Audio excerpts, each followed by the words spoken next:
Gente, muito obrigada, boa noite. Reconheço algumas pessoas, estou super feliz em ver vocês aqui. Obrigada pela disponibilidade, pelo tempo, né?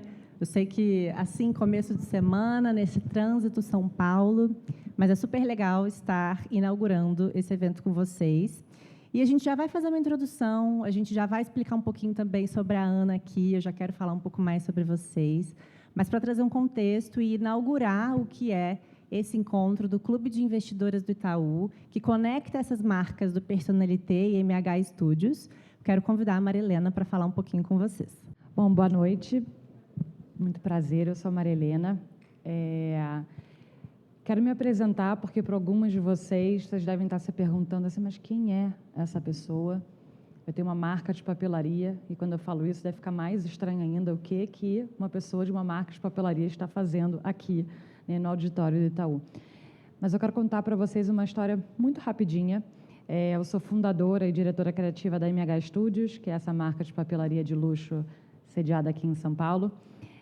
E a gente tem uma agenda que tem nome próprio, é essa, Trend Planner. Acho que nesse momento todos vocês já sabem que agenda é essa. Todo ano a gente lança, né, a agenda e tem sempre um tema associado a essa agenda. E em cima desse tema, a gente também faz um evento.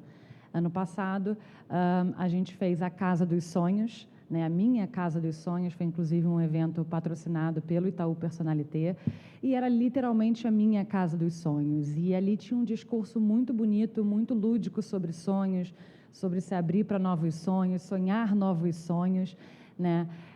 E eu digo muito bonito, mas a realidade é que a gente sabe que por detrás de toda essa narrativa lúdica de sonho, existe uma realidade que é inegável. Para realizar sonhos, a gente precisa de planejamento, né? Seja para comprar a casa própria, para viajar, para qualquer coisa, um sonho envolve um planejamento, idealmente, né? Eu acho que é o indicado. Então, fez muito sentido essa união com o Itaú Personalité, né? A gente fala de sonho, mas a gente fala, é preciso se planejar. O Trend Planner, ele já tinha um controle financeiro dentro dele, se vocês folhearem, vocês vão ver que tem esse controle, mas de toda essa junção Itaú e MH Studios, a gente pensou em dar um passo e ir um pouco além e criar esse clube das investidoras do Itaú Personalité e realmente dar passos em direção a esse planejamento e adquirir o conhecimento necessário para conseguir, né, colocar esse plano em prática. E aí, enfim, eu sou a dona da papelaria, né? Não sou eu a pessoa que vai ensinar vocês o planejamento, eu estou aqui também como uma pessoa cheia de sonhos, que quer aprender, que precisa urgentemente se planejar para realizar muitos sonhos, e temos aqui as melhores pessoas para isso, e conto com vocês, porque a lista de sonhos é, assim, enorme. Obrigada. Vou passar a palavra para quem, de fato, sabe.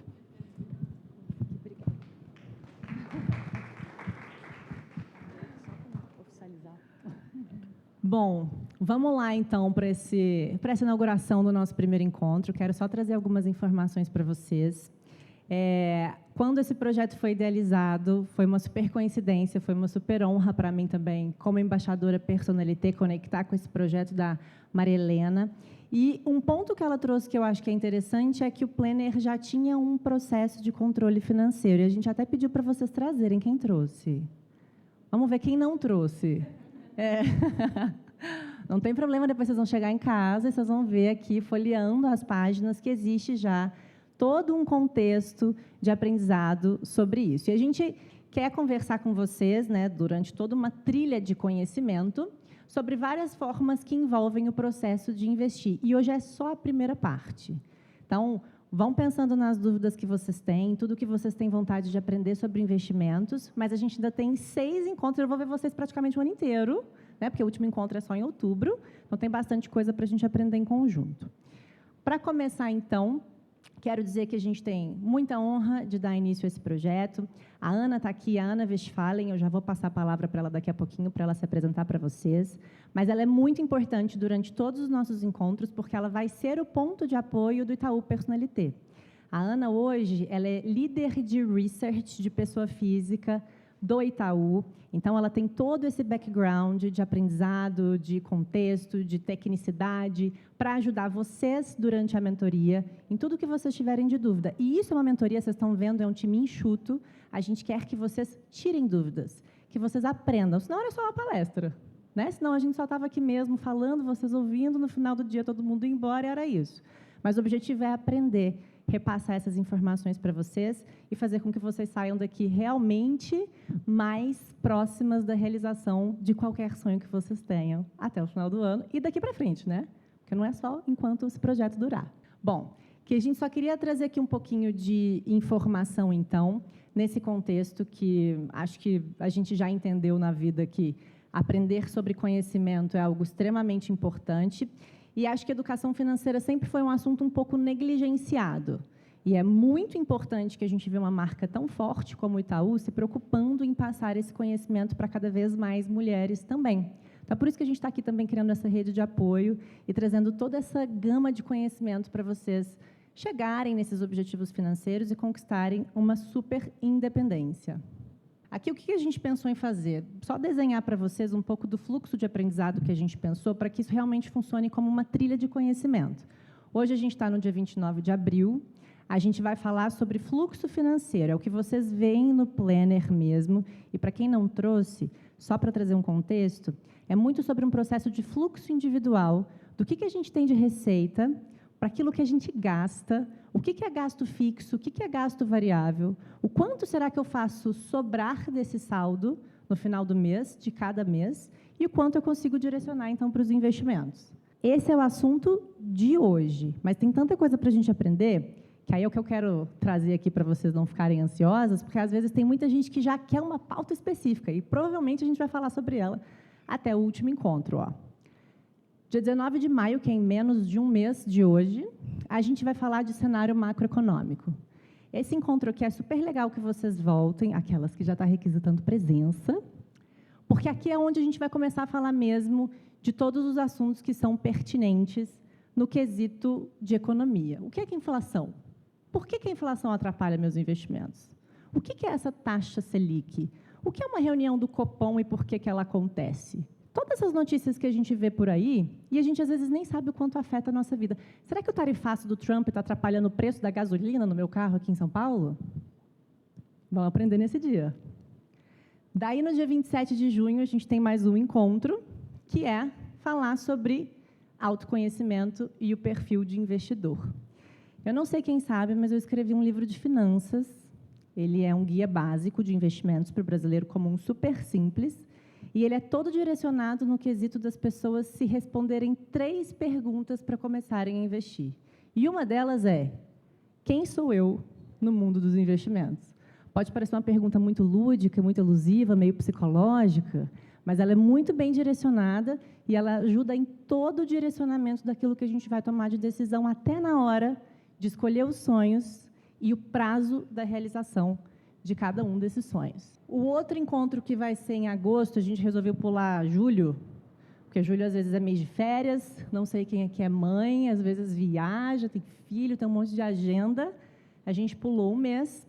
Em agosto, a gente vai falar sobre a construção da carteira de investimentos. Então, aqui a gente entra muito especificamente sobre produto, sobre CDB, sobre renda fixa no geral, sobre fundo de investimento, fundo imobiliário, previdência privada, tudo que vocês quiserem.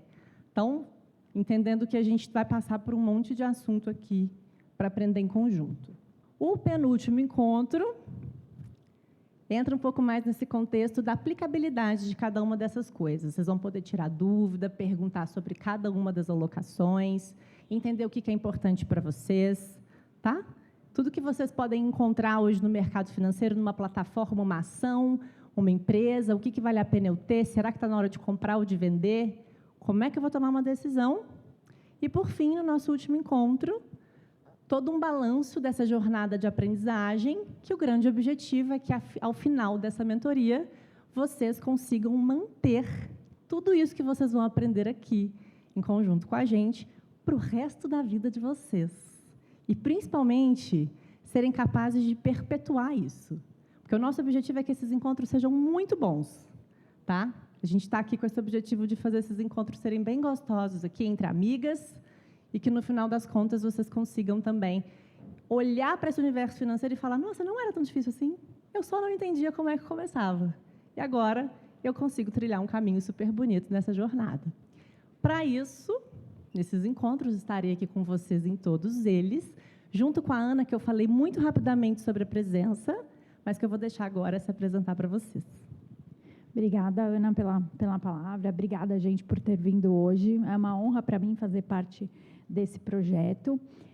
Eu acho que toda mudança verdadeira, né, ela começa com um autoconhecimento, com um mergulho profundo sobre a gente mesmo, né? Eu gosto muito de falar sobre finanças, sobre educação financeira, e acho que muita gente veio aqui nesse espaço, né, de um banco com, às vezes, uma pergunta específica sobre uma ação, sobre uma dúvida sobre economia ou tributação, alguma coisa que um familiar pediu para a gente perguntar, mas eu acho que hoje a proposta é todo mundo se encarar, escrever nesse planner o que a gente vai explicar direitinho como preencher, mas assim, acho que todo mundo aqui já teve aquela experiência de, eu vou entrar na academia, aí vai comprar uma roupa, encontra alguém para fazer um treino e vai na nutricionista, e às vezes não segue naquilo, não perpetua, não tem aquela constância porque faltou se observar. Então, a ideia hoje justamente é se observar,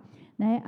Me apresentando um pouco, eu trabalho há 4 anos aqui no Itaú BBA, no Research, que é a área de pesquisa de investimentos, e é uma área que é voltada para a pessoa física, justamente porque eu tenho, acho que é muito um propósito que eu vim da comunicação, mas me encontrei muito no mercado financeiro, porque eu acho que tema de dinheiro é inerente, né? Tudo que a gente planeja, como a Maria Helena falou muito bem, como a Ana falou, tudo que a gente quer conquistar tem a questão do dinheiro, a gente precisa se planejar. Então, acho que hoje é um dia muito importante, que é o dia da gente, é o dia 1 desse trajeto aqui, dessa trajetória que a Ana trouxe, e muito legal poder fazer parte, contem comigo.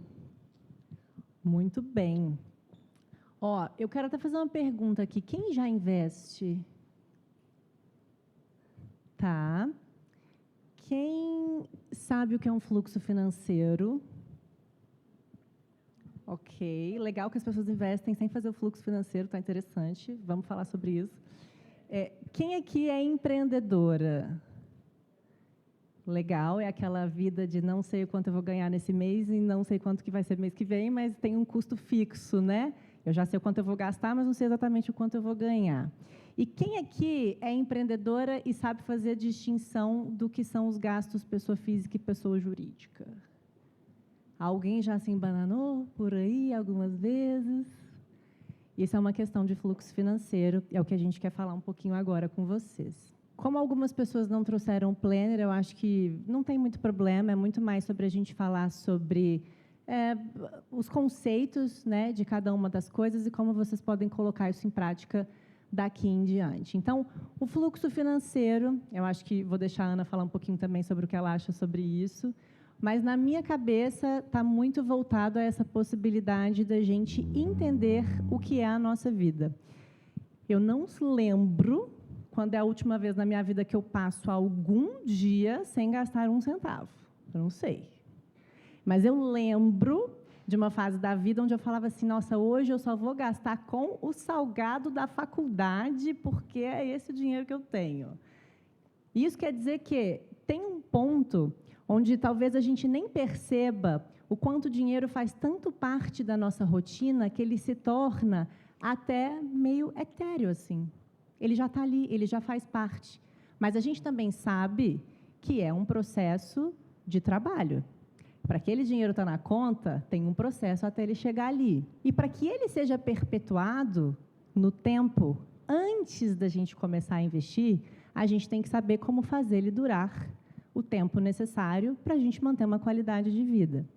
Então, quando a gente fala de planejamento financeiro ou de um fluxo financeiro, isso começa a partir do entendimento do que são os gastos básicos de cada pessoa. E aqui, por ser uma mentoria, e também já vou dar essa dica, não é uma coisa universalizada. Falar sobre o seu fluxo financeiro com uma outra pessoa, às vezes pode ajudar a trazer algumas ideias, mas é um processo individual. Cada pessoa é o que sabe o quanto gasta com a educação dos filhos, com gasolina, com assinatura de entretenimento, com roupa, com sair para jantar, ou com transporte no geral. Então, é muito diferente, mas o objetivo aqui é fazer vocês entenderem como é possível fazer um planejamento no detalhe que vai ajudar vocês a entender como que esse dinheiro é gasto. Quem já passou por aquela situação assim, gente, não sobrou dinheiro esse mês, mas eu ganho tanto dinheiro, para onde esse dinheiro vai? Como que é isso? Né? Às vezes é um pouco desse contexto, gente, eu ganho tanto dinheiro, mas aonde está esse dinheiro? Eu não estou vendo ele, não sobra. Será que você já entendeu por que que isso acontece? Para onde ele realmente vai que você não está vendo? E aí é um pouco do autoconhecimento que a Ana falou, né? É muito isso. E eu acho assim, que bom que a gente está aqui disposto a enfrentar, porque muita gente tem até medo e prefere nem saber. Tem gente que não quer nem entrar no extrato para ver quanto que tem na conta bancária ou ver a fatura do cartão e fala assim, olha, vem bomba, eu prefiro não saber. Mas o gasto já está feito, a situação financeira, a gente tem que tirar um raio-x, então o primeiro passo é aqui você olhar o que você tem, né? O que você tem de patrimônio, o que você tem na sua conta, o que você tem de gasto fixo, e daí acho que a gente vai para a mão na massa um pouquinho, Ana? Exatamente. Eu sei que alguns de vocês têm blocos de notas também, que foram disponibilizados pelo Itaú. Fiquem à vontade para tirar foto ou para copiar. Não sei se a gente está realmente aqui na frente de vocês. Mas o contexto aqui sobre o que são cada uma dessas coisas vem muito no conceito de facilitar esse entendimento do que é um fluxo financeiro de vocês. Começando sempre pelas entradas. As entradas são as fontes de receita que a gente tem. Então, parar para pensar um pouquinho do que eu recebo de dinheiro todo mês. De onde vem o meu dinheiro? É uma fonte de renda? Será que eu tenho uma diversificação dessa fonte de renda? Às vezes um aluguel, às vezes um trabalho freelance, além do outro trabalho que eu já faço, às vezes alguma outra fonte de receita que faça parte de tudo aquilo que entra como renda na minha vida. E a partir do que a gente tem de entrada é que a gente vai conseguir trabalhar todos esses outros conceitos. Então, pensem um pouquinho aí, anotem o que vocês veem hoje de receita, de entrada de fluxo financeiro, se é salário, se é bônus, se é aluguel, o quanto que vocês têm hoje de receita recorrente. E aí tem uma lição interessante que a gente fala sobre perpetuação de patrimônio ao longo do tempo, que é um pouco sobre a importância da gente saber diversificar a fonte de receita na vida. Então, quando a gente fala de perpetuação de patrimônio, que não é a pauta de hoje, isso vem também um pouco nessa questão da gente entender que pode ser que hoje você tenha um salário que seja X e um bônus que seja Y. Mas será que daqui a 10 anos esse valor vai ser o suficiente para os seus planos futuros? Como é que a gente vai conseguir mapear todo esse contexto? Então, começa a partir desse entendimento. Primeiro, quais são as entradas desse planejamento. Depois a gente vai para a segunda parte, que são os gastos fixos. E aqui tem muita gente que pode confundir gasto fixo com gasto variável, mas vamos começar por um deles, que é esse fixo mesmo. Podem anotar aí também nesse papel de vocês, depois dessa fonte de receita, o que vocês têm de gasto todo mês que não muda de preço. Não muda de preço.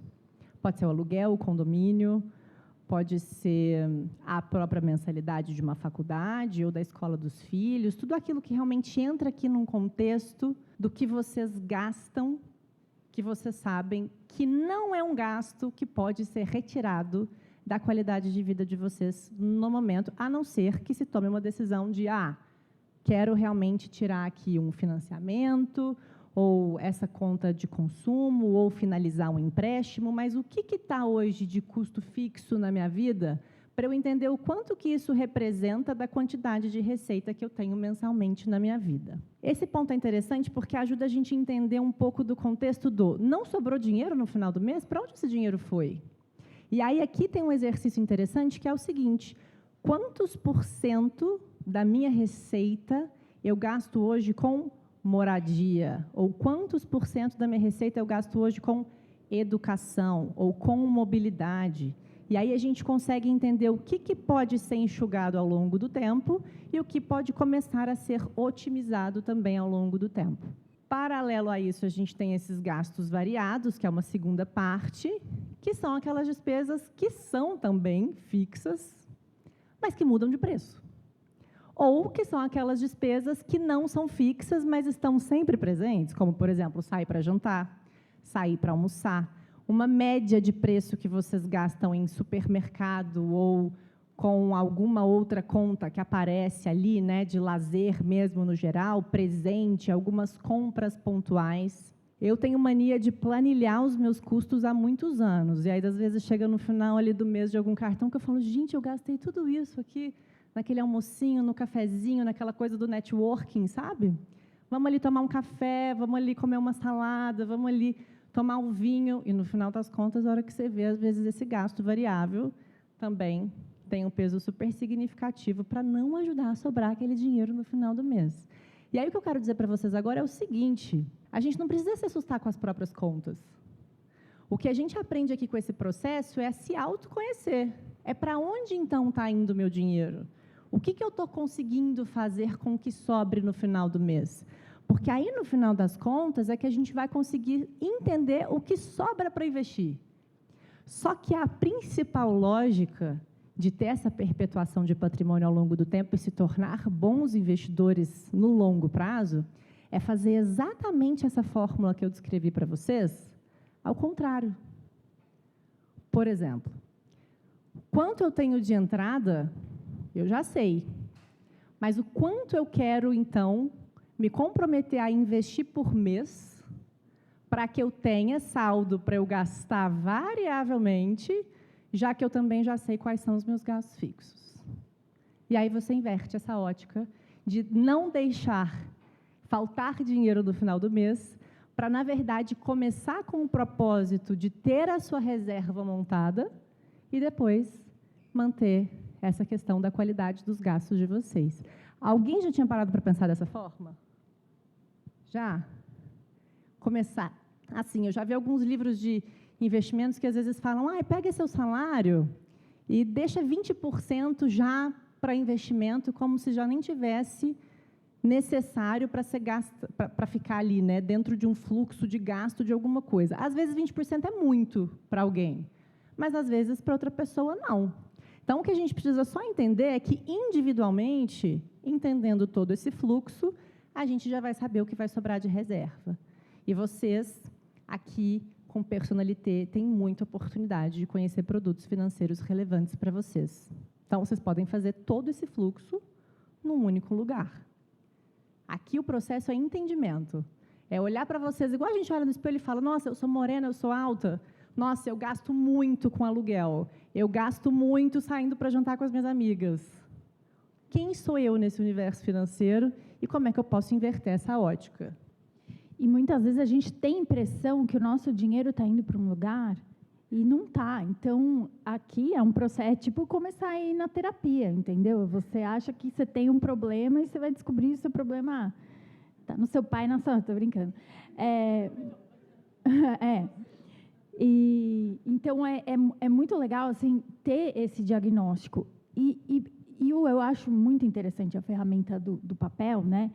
Porque todas as vezes que eu tenho o hábito de preencher uma planilha também no computador, mas assim, a gente é difícil encarar as nossas contas, né? Os nossos gastos e tudo. Aí no computador tem uma distração, aí você abre o Instagram, vai ver os posts da Ana, aí você...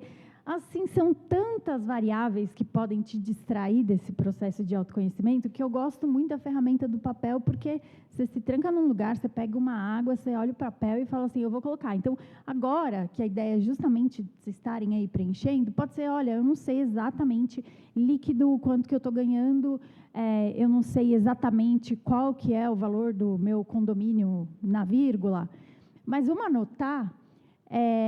para nem que seja assim, depois eu vou chegar em casa, eu vou pegar a fatura do meu cartão de crédito, eu vou anotar direitinho o número na vírgula. Não vamos perder a oportunidade de hoje, que a gente está com papel e caneta na mão, algumas com planner, algumas não, depois vamos passar para o planner.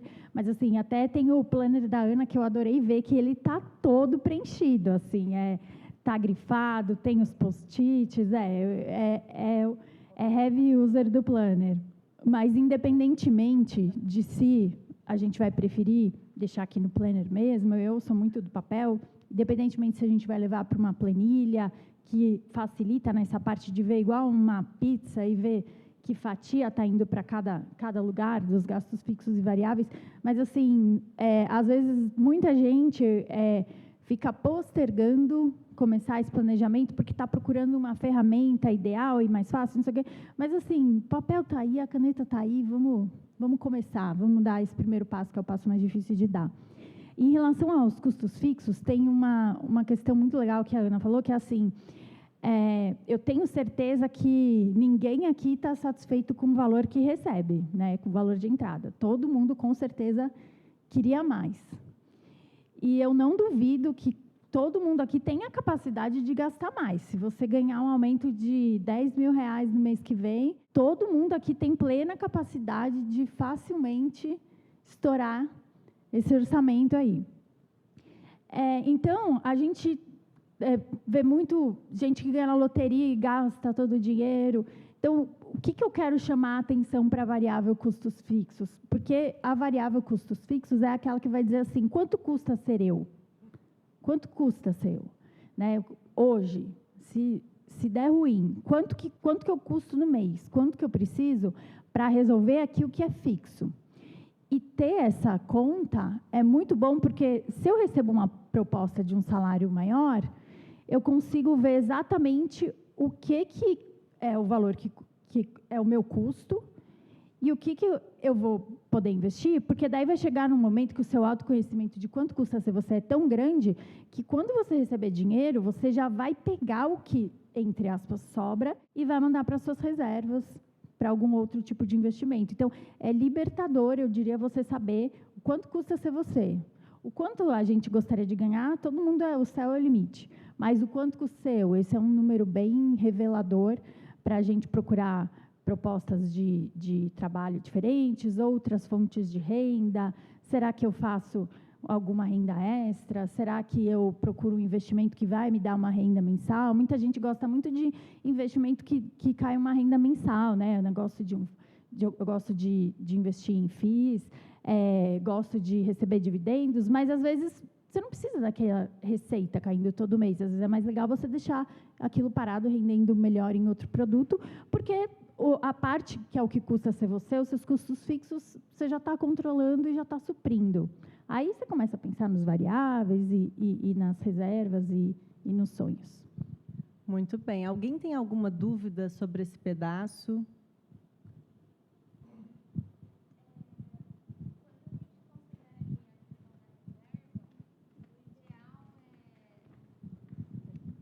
Calcular essa reserva, ela deveria ser feita com gastos, considerando gastos fixos e variáveis, ou o meu custo fixo, eu posso montar minha reserva considerando só meu gasto fixo, sei lá, para o período que normalmente é 6 meses, né? Na verdade, a gente usa uma conta que é assim, qual é o meu custo fixo, né? Primeiro, esse número revelador, quanto custa ser eu. Se você, por exemplo, trabalha numa empresa CLT, você pensa que, assim, se eu for desligado dessa empresa, se acontecer alguma coisa, eu vou receber um fundo de garantia, eu consigo ter uma previsibilidade. Olha, a empresa está num momento super bom, eu não estou contando que possa acontecer alguma coisa de ser desligado agora, se a sua renda é o seu salário. Então, você pode pensar num número sendo mais confortável aí 3 vezes o seu custo fixo. Porque se você é CLT, se você é funcionário público, por exemplo. Agora, se você é autônomo, ou se você está numa situação agora de investir em estudo, quer tirar um sabático, aí a gente já fala em 12 meses. Então, assim, a conta é de 3 a 12 meses multiplicado o seu custo fixo, ou quanto você precisa por mês. Né? Mas isso, a Ana falou muito bem no começo, não é uma receita de bolo, sabe? Também, às vezes, acontece uma emergência, poxa, eu estou com o dinheiro aqui, é melhor eu usar a minha reserva de emergência, ainda que eu não tenha juntado o quanto eu queria, do que eu ter que pegar um empréstimo e pagar juros. Então, vai muito de caso a caso. Mas, para ter um número, é de 3 a 12 vezes o seu custo mensal. Vai muito em linha com o planejamento, né? Do tipo, olha, eu quero fazer um intercâmbio de 3 meses, esses 3 meses eu não vou ter fonte de receita, porque eu vou estar estudando, então mas eu já sei quanto que eu vou ter de gasto fixo, o quanto que eu consigo me organizar dentro desse quesito, né? Isso é muito importante mesmo, da gente sempre conseguir se organizar para não dar uma embananada aqui nas contas ao longo do tempo, né? E tem um pouco dessa coisa tem uma reserva de emergência que mantém os seus gastos fixos por até 6 meses. É mais como um balizamento do que como uma regra. Porque, caso aconteça alguma emergência, deixei de ter fonte de receita, perdi meu emprego, deixei de faturar esse mês, mas eu tenho que arcar com os meus gastos fixos, eu preciso ter de onde tirar toda essa receita, né, essa reserva. Mais alguma dúvida? Gente, tem espaço, vocês são muitas, hein? Estou achando poucas perguntas, inclusive. Acho que a nossa ideia é mais, assim, não ser uma palestra, mas ser um trabalho em conjunto aqui, né? E eu ia falar alguma coisa aqui sobre essa questão das reservas, mas é quando a gente entrar mais nesse quesito de investimentos mesmo, que eu acho que vai ser mais legal. Porque eu lembro que na pandemia eu trabalhava, né, já com finanças e atendia as pessoas físicas. Eu lembro que eu tinha alguns clientes que me ligavam e falavam: mas eu não queria usar a minha reserva de emergência agora. Aí eu falava: gente, mas está na pandemia, né, gente? Mas pandemia. Você quer uma emergência? Se não é uma emergência, quando é que você vai usar o seu saldo guardado para fazer alguma coisa? Não sei. Então, eu acho que, às vezes, tem um pouco também dessa questão das pessoas entenderem o que é uma emergência de fato. Quando é que eu realmente posso usar esse saldo, né? Eu tenho uma dúvida, tá? E eu sei que eu corro o risco de acharem que eu sou totalmente desorganizada e vocês não estão errados, tá? A parte onde eu mais me embanano, tá? Eu sei exatamente quando eu recebo os fixos, papapá. Cara, sempre ele, o cartão de crédito, tá? E eu já várias vezes coloquei assim rotinas de vou sempre parar no final do dia para anotar tudo que eu gastei. A realidade é que o tempo passa, 2 dias, 3 passam, eu já me esqueci daquilo. Agora eu vou guardar notinha, o recibo, perco algum. Eu não consigo ter um controle aproximado. Claro, eu posso entrar no aplicativo, mas, enfim, já deu para perceber que não faço. A minha pergunta é se vocês, por acaso, têm como que vocês lidam com isso? Porque o cartão de crédito vem o Uber, que vai direto, é o iFood, é o Rappi, enfim, é tanta coisa que vai ali no automático, a Apple, a assinatura, que, sei lá, eu me perco muito fácil. Eu adorei essa pergunta, porque de todos os exemplos que você trouxe, você falou custos fixos e custos variáveis. O que você gasta de iFood é diferente do que você gasta de uma assinatura, por exemplo, de entretenimento, que você já sabe exatamente o quanto vai ser naquele mês. Mas essa questão do cartão de crédito também ela é muito interessante, porque às vezes a gente perde um pouco da noção do limite que a gente pode gastar, principalmente para quem tem cartão sem limite mesmo, mas para você às vezes não ter um fim ali, né, daquele pagamento. E aí eu vou falar minha opinião como especialista, mas uma opinião individual, Ana Laura. Eu não gosto de gastar no crédito um dinheiro que eu não poderia gastar no débito. Mas se eu tenho esse dinheiro para gastar no débito, eu ainda prefiro gastar no crédito. Por quê? Porque hoje, se você consegue ter todo esse conhecimento do que você vai gastar realmente todo mês e o gasto variado, é o seguinte: você quer fazer uma compra grande? Deixa esse dinheiro investido. A cada mês que passa que você vai pagar uma parcela da fatura, é um mês a mais de remuneração daquele seu capital que não foi utilizado de uma única vez. E aí, se eu puder te dar só uma dica dessa limitação mesmo, é um pouco mais psicológico. É o quanto eu realmente poderia gastar nesse mês, a mais do que eu já sei que eu preciso gastar, para chegar num limite de gasto variável e saber, porventura, esse final de semana eu não vou pedir comida. Ou esse final de semana eu acho que eu não vou sair para almoçar. Ou esse final de semana, putz, eu não consigo comprar um presente tão caro para uma pessoa. Eu vou ter que comprar um presente um pouco mais barato. Então, eu acho que tem que começar a fazer essa planilha aí. Tá, mas espera lá, calma. Porque é o seguinte, não é possível que isso só aconteça comigo. Tem um dia que eu pego 7 Ubers, tá? Só como faz o plural disso. Outro dia, não tem coisas que você nem percebe, vai ali naquela sua rotina, tá, você não gasta no crédito o que você não tem no débito, mas você não perde a noção do quanto você gastou no dia. Acho que normalmente você pega 2 táxis, e hoje você pegou 7, sei lá, e outras coisas vão aparecendo. Como é que você vai olhando isso e não esquece disso? Porque eu esqueço todas essas contas. Quando eu vejo, eu falo, gente, onde é que eu peguei tanto Uber? O que aconteceu? Clonaram meu cartão? Não pode ter sido eu, sabe? É um bom ponto. Eu às vezes, quando olho só no final da minha fatura fechada, eu tenho ali, né, uma parcela 1 de 5 de tal coisa, parcela 2 de 4 de tal coisa, ou parcela uma vez que foi tudo aquilo, e aí chega no final, tem sempre um remanescente que na minha conta já é o que eu gastei de Uber. Assim. Eu falo, caraca, eu gastei esse dinheiro aqui com Uber, porque é a única coisa que realmente está ali como variável dentro de todos os outros quesitos ali. Porque sair para jantar ou sair para almoçar, depois que eu aprendi a fazer esse planejamento, eu já tenho na minha mente um pouco do quanto eu gostaria de gastar por semana para isso. Então, às vezes, o Uber seja uma coisa um pouco mais difícil da gente realmente balizar, até porque tem preço que varia de acordo com o trânsito, né? Tem a distância também, que é variável.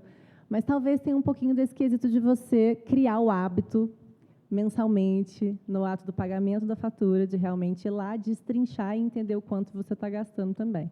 E fazer uma comparação. Será que está fazendo mais sentido eu andar de Uber ou encher um tanque de gasolina? E eu acho que essa conta também é uma coisa bastante interessante de ser feita. Por exemplo, eu tenho carro e para muitos lugares que eu vou, só tem opção de valet. Para muitos lugares que eu vou, é mais barato eu ir e voltar de Uber do que gastar o dinheiro com valet. Para outros, não.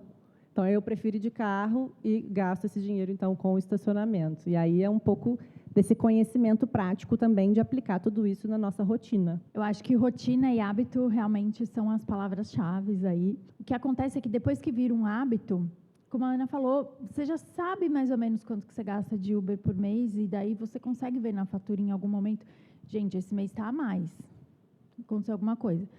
Mas tem um livro chamado O Poder do Hábito, que eu gosto muito, eu acho que é uma bíblia, assim, para mim, que fala muito de você desdobrar as grandes tarefas em mini tarefas, né? O mês é muito tempo para quem vai começar a colocar a mão na massa e planilhar e anotar os gastos. Eu gosto muito de usar o domingo para isso, porque domingo à tarde já é ruim, né? Não tem como. Você não vai estar estragando nada. Já fica aquela tensão que vai começar a semana. Então, tá bom. Então, agora eu vou sentar aqui rapidinho, vou olhar o meu extrato e vou colocar os gastos na ponta do lápis. Óbvio que no primeiro domingo vai dar muito trabalho. No segundo vai dar trabalho também, mas você já arrumou um método de fazer. No terceiro, aí 4 domingos deu um mês. E aí um mês já é legal para você ter um retrato, né? E quer dizer que você tem que fazer isso para sempre? Eu acho que 3 meses já dá para dar um ótimo diagnóstico, porque às vezes um mês, sei lá, pegou um mês de férias, que você gasta mais com iFood porque as crianças estão em casa, é um mês atípico. Se você pegar 3 meses, você vai, todo domingo, né, sentar para colocar isso no papel, você vai ter mais ou menos um diagnóstico, fez um check-upzinho lá.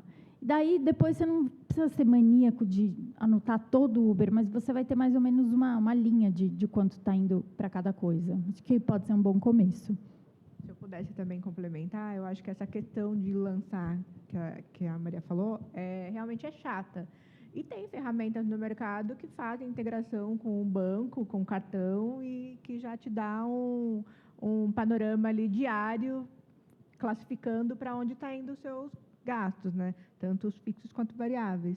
Então, acho que funciona também para quem tem mais dificuldade, assim. Por exemplo, eu uso um aplicativo que chama Meu Dinheiro, e ele faz toda essa integração e já me mostra todo dia, assim, onde foi os gastos e para onde está indo o dinheiro. Olha que tem o aplicativo Personalité, uma função que se chama controle de gastos também, que faz exatamente isso, pode te ajudar também nesse começo. Tudo bem, pessoal? Boa noite. Gente, eu tenho uma dúvida que tem um pouco a ver com o que a Maria Helena falou, que tem a ver com como usar o crédito. Porque eu tenho a sensação assim, pelo menos do jeito que eu me organizo, os gastos fixos, que eu sei que não tem como eu mudar, eu já deixo tudo no débito. Então, às vezes, eu olho e eu fico assim, meu Deus, vou ficar pobrinha esse mês, mas pelo menos eu já sei que o que eu preciso garantir para o meu mês já está pago. E o crédito fica algo muito variado, realmente. E eu não sei o que escolher, tipo assim, o que passar no débito, o que passar no crédito. Às vezes eu passo, sei lá, um café 5,20 no crédito. É um pouco vergonhoso? Sim. Poderia ter passado no débito? Sim, mas não tem muito um critério, entende? O Uber também, às vezes, o Uber já está no crédito, ele só vai, depois eu observo. Então, não tem muito um critério para gastos variados, entendeu? Em como usar o crédito ou não. Se tem alguma...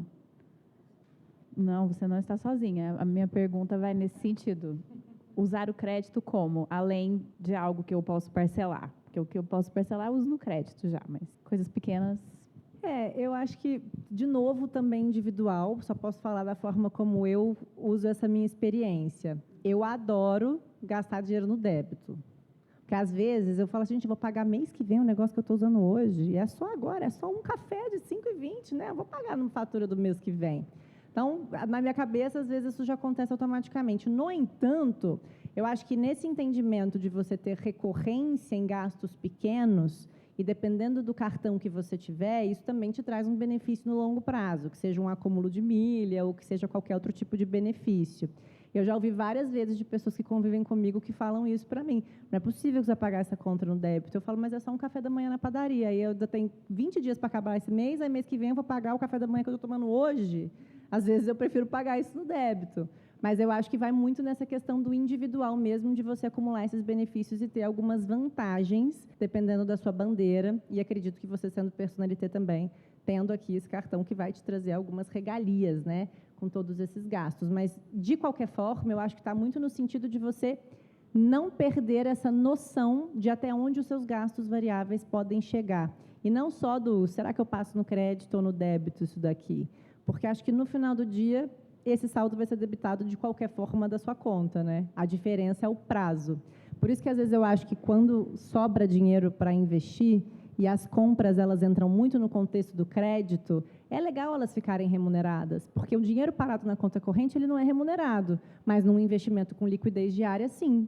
Então, esse crédito ele também pode entrar um pouco nesse contexto, de que, por mais que sejam compras pequenas, aquilo pode só ser pago no mês seguinte, porque ele está, então, sendo um mês remunerado na sua conta em saldo, dentro de uma aplicação que, no dia de pagamento da fatura, você pode resgatar e fazer o pagamento tranquilamente. Mas é mais uma percepção, sabe, assim, individual. Não sei se você concorda. Assim, na teoria, o que a gente devia fazer? Só pagar à vista, no débito, se a gente tiver desconto. Se não, jogar tudo para pagar mais para frente, porque você vai pagar aquilo só no dia que vence o cartão, e existem alternativas super interessantes de investimento, como a Ana falou, que rendem diariamente, e alta liquidez e muita segurança. Então, assim, na teoria é isso. Eu vou, em vez de gastar o meu café de 5,20 agora, eu vou pagar ele quando vencer a fatura, e nesses 20 dias aqui vai estar rendendo 5,20. Mas eu faço isso, eu não faço isso, porque atrapalha a minha organização. Então, tem o homo econômicos, né, que é um homem que não existe, que toma suas decisões com base racional, mas tem o jeito que a gente se comporta e como a gente se organiza melhor. Os gastos pequenos, eu prefiro gastar no débito, mas é uma coisa minha. Mas realmente tem a questão das milhas, e daí cada um entender no seu cartão, porque em termos racionais faz mais sentido você concentrar tudo no crédito. Mas quem também é uma pessoa perdulária, às vezes tem que entrar todo dia aí na conta, sentir que está chegando perto do cheque especial para se conter com os gastos. Tem gente que, se vai gastando tudo no cartão de crédito, não consegue ter esse controle. Então, é muito individual, eu acho. Mas é uma boa pergunta. Acho que tanto a pergunta da Marilena quanto a sua, Luciana, são, assim, situações que todas as pessoas passam, sabe? Tipo, comum, tudo bem, passo no crédito, passo no débito, acumulo milha, não acumulo, quanto que eu estou gastando dessas coisas pequenas, que depois eu olho para aquilo tudo e falo, gente, mas eu gastei isso tudo mesmo, não é possível. Era eu. Então, acho que a gente tem que começar, e aproveitando essa fala da Ana um pouquinho antes, que é o começo, às vezes, de criar um novo hábito de entendimento, seja um pouco mais difícil, mas depois isso se torna tão prático, até porque a planilha, gente, ela é replicável, tá? Então, assim, às vezes no mês seguinte também já está lá, agora eu não estou na parcela 1, estou na parcela 2, é só trocar um número aqui, e assim a gente já vai indo todo esse contexto, assim, de entendimento do fluxo inteiro. Mas a minha dúvida, assim, e acho que nesse primeiro encontro, para justificar também um pouco a existência do planner e essa conexão entre as marcas, é muito falar sobre fluxo financeiro, porque na introdução eu até perguntei, alguém já parou para pensar nisso? E não é tão difícil, a gente já ouviu falar sobre isso antes, mas às vezes é a falta do hábito, né? Da atividade, de trazer isso para frente. Às vezes as pessoas estão mais preocupadas em qual é o plano de previdência que eu vou investir no final do ano, e não sabe o que tem de gasto fixo na vida. Então, talvez seja mais interessante dar esse espaço para trás, e nesse entendimento do que a gente montou também, entender que, antes de falar de investimento, a gente tem que falar de fluxo de dinheiro, né? Mais dúvidas? Temos? Eu tenho 2 cartões do Itaú. E aí, agora, vendo, caiu uma ficha que eu posso colocar os gastos fixos, deixar um cartão dos gastos fixos e outro dos gastos variáveis. E aí eu consigo ver mais esse fluxo. Foi uma coisa que me veio agora, que eu achei legal, porque eu sou 100% metódica. Eu anoto assim, café com meu marido, jantar com as amigas. Cada linha da minha fatura, eu sei exatamente o que foi. Mas é tanta categoria que vira uma não categoria. Tipo, eu não sei o que eu estou gastando, se é com comida, se é com presente. Então, eu gostei, assim, de pensar em dividir nos 2 cartões e fazer umas categorias mais macro, assim, lazer, alimentação fora, presentes. Foi uma coisa que eu gostei da ideia. E é uma boa ideia. E, no final das contas, você pode até se surpreender com quanto você não repara que você gasta, às vezes, com uma coisa que você não necessariamente precisa, quando você passa a entender aquele gasto, dentro de todo esse contexto. É muito legal a gente estar construindo isso junto para ver que não tem uma fórmula matemática, né? É muito comportamento de cada um, é super metódica, mas tem gente também que divide variável em streaming, em educação. Mas se eu estou em educação, faculdade, é um investimento. Eu coloco no investimento, eu coloco no gasto fixo. Enfim, não existe, né, uma fórmula pronta para isso. Acho que a ideia era muito mais mesmo trazer um pouco desse contexto e vocês aprenderem também uma com as outras, com a fala de uma da outra aqui um pouco sobre tudo que a gente está fazendo, né? A ideia era a gente preencher isso realmente junto. Estou vendo que vocês já fizeram. Acho que a gente tem alguma outra pergunta? Pode falar. Olá, Oi. boa noite, tudo bem? É muito legal esse tema, porque hoje eu entendo que dinheiro é comportamento. E isso vem de casa também. Eu estou aqui refletindo, na época, quando eu morava com meus pais, eu pedia, pai, compra uma bala, não tenho. Pai, me dá R$1 para me levar para a escola, não tenho. E dentro de casa as brigas eram muito voltadas por causa de dinheiro.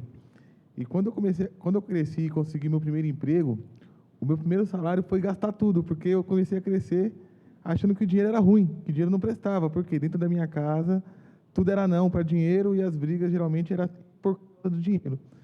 E eu comecei a entender que eu começava a ficar escravo do dinheiro. Ou então, ao invés de eu investir, eu torrava o dinheiro, porque o dinheiro não presta.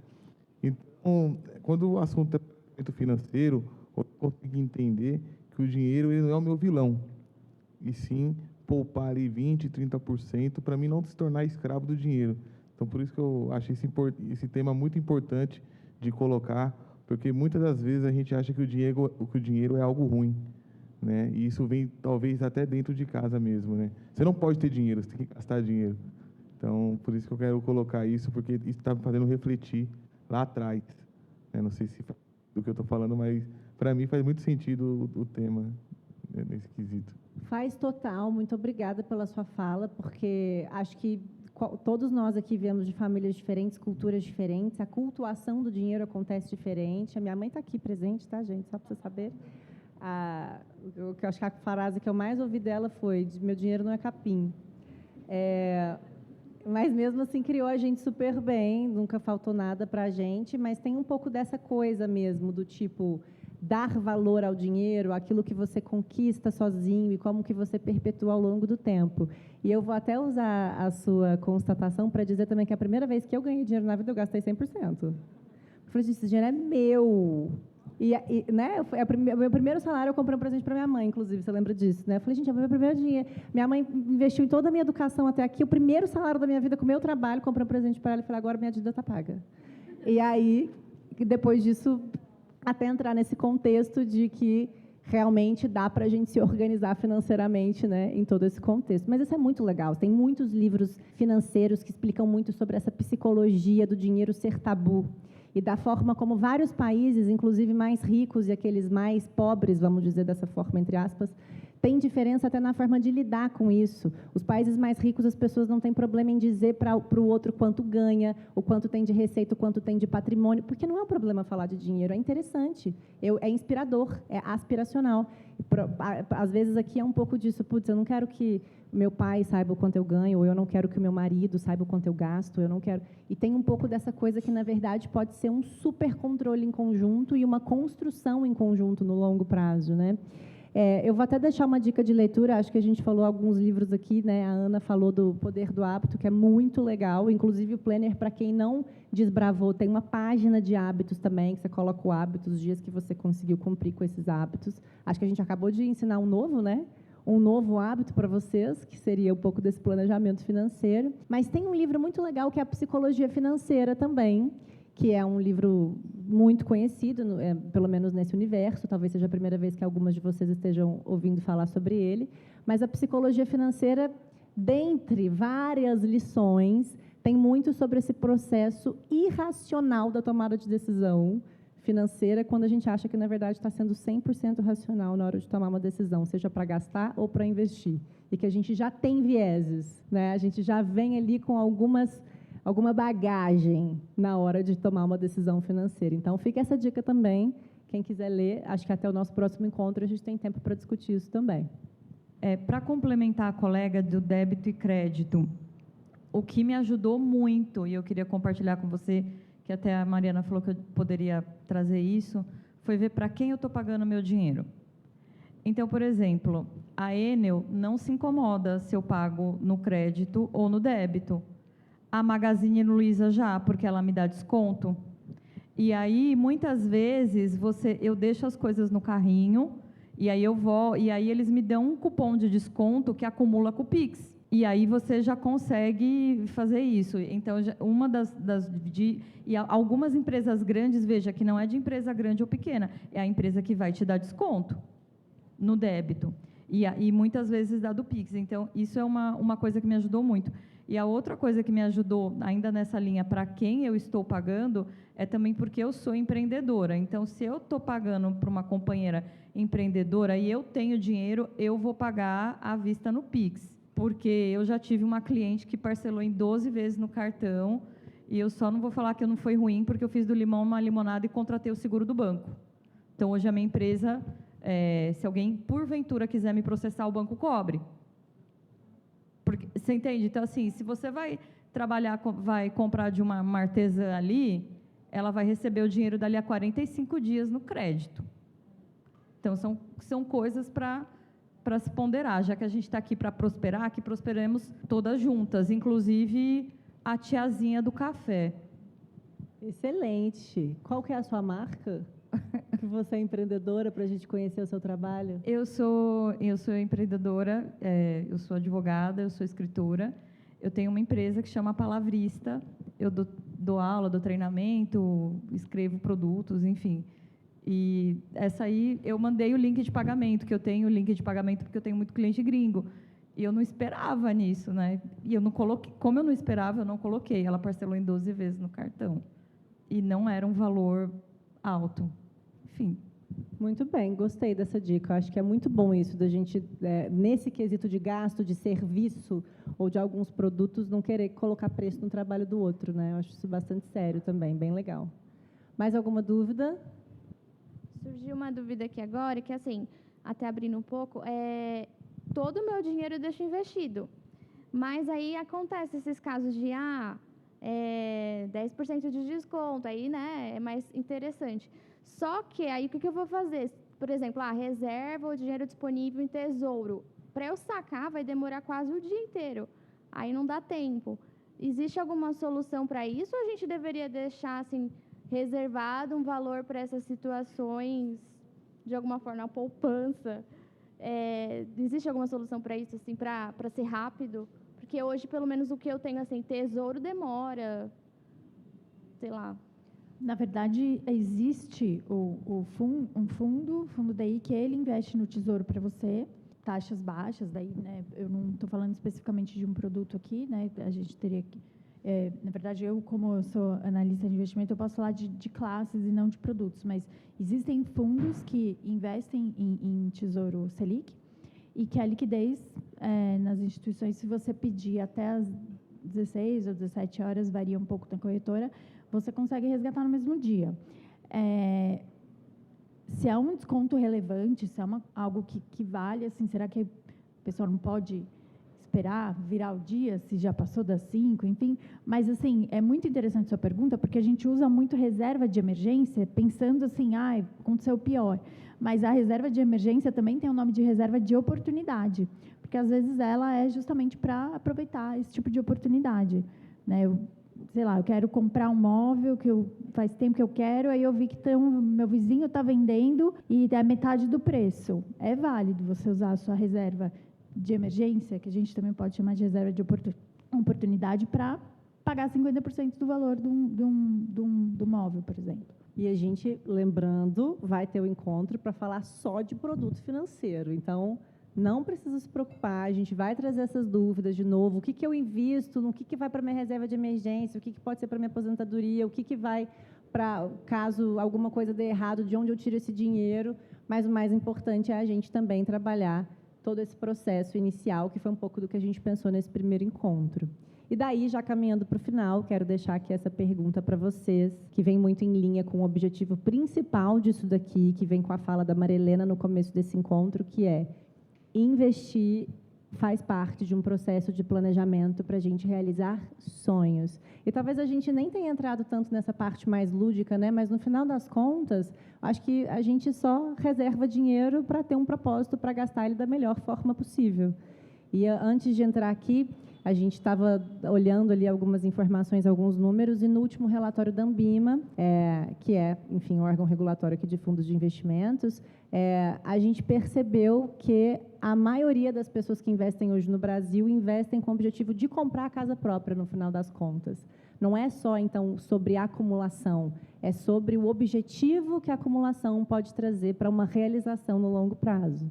Então, por mais que a gente tenha ficado aqui um pouco técnico no conceito, no que é gasto fixo, gasto variável, de receita, como realmente trabalhar todo esse planejamento do planner que vocês têm, que vocês receberam ou que alguns de vocês também adquiriram, com todo esse conceito, né, esse pretexto de aprender, acho que agora, daqui para frente, a gente pode entrar, sim, nas próximas pautas, muito mais aprofundadamente em todo esse contexto mesmo de aprendizado, sobre o processo de escolha de produto, de planejamento de fato, de investimento e de resgate, que também gera muita dúvida, e para a gente também chegar nesse processo de transformação final de uma carteira, né, Ana? Isso aí, Ana. E vai ter lição de casa para o próximo encontro? Eu acho que a gente falou aqui de sonho, às vezes pode ser uma lição de casa pensar no que são os meus sonhos financeiros, né? E trazer, a gente não vai falar de sonhos no próximo encontro, mas a gente se compromete aí com essa data para pensar, de repente, o que você acha? Eu acho legal, vou passar a tarefa de casa aqui, mas antes, só para encerrar então esse quesito de sonhos, eu só queria que depois vocês pensassem um pouco, às vezes a gente sempre pensa mais em resolução de ano novo, quando é começo, né, de um ano novo mesmo, e às vezes depois a gente até se esquece ou se perde naquilo que a gente se planeja. Então, pensar um pouco nessa construção dos sonhos, do que vocês querem realizar e como é que a gente aqui ao longo do ano vai conseguir, na prática, ajudar vocês a realizarem aquilo que vocês querem. E não precisa ser um sonho só, o que é o mais importante. A gente pode realmente trabalhar várias caixinhas e trabalhar nessa identificação dos projetos e na concretização de tudo isso, né? Bom, então, para o nosso próximo encontro, a gente tem uma tarefa de casa? A gente tem uma tarefa de casa. É obrigatório? Não, vocês fazem o que vocês quiserem, mas vai ser legal se vocês fizerem essa tarefa de casa, para contribuir com o nosso próximo debate, que é um pouquinho sobre aquilo que vocês realmente querem investir. E a lição que a gente pensou, na verdade, foi pedir para vocês repararem até o próximo encontro, que é daqui a 3 semanas, no que vocês reparam de notícia financeira por aí. alguma coisa que chamar a atenção de vocês nessas próximas 3 semanas. Pode ser um print de uma reportagem, pode ser o que vocês ouvirem na rádio de alguma forma, mas alguma coisa que vocês escutaram falar e que vocês pensaram, tá, essa informação financeira, ela é relevante para a minha vida? Será mesmo? Será que eu preciso saber sobre isso? Então, às vezes, vocês verem jornal e tem uma notícia, inflação atinge o máximo, IPCA atinge máxima histórica em abril de 2025. O que isso significa para quem tem contrato de financiamento de carro, de casa, ou para quem paga uma conta qualquer, por exemplo? Ou preço do ouro atingiu o maior nível histórico. O que isso é relevante? Isso influencia para quem investe em fundo multimercado, fundo de ações, para quem quer comprar criptomoeda? O que tem a ver? Então, eu quero muito que vocês só se programem para isso, assim, perceber o que passa a chamar a atenção de vocês. Às vezes, vocês já têm dúvidas enraizadas e a gente não teve a oportunidade de falar sobre isso nesse encontro, mas o mais interessante para o próximo é a gente realmente olhar para esse contexto de conceito econômico. A gente vai falar de macroeconomia e eu prometo que não vai ser difícil, vai ser bem legal.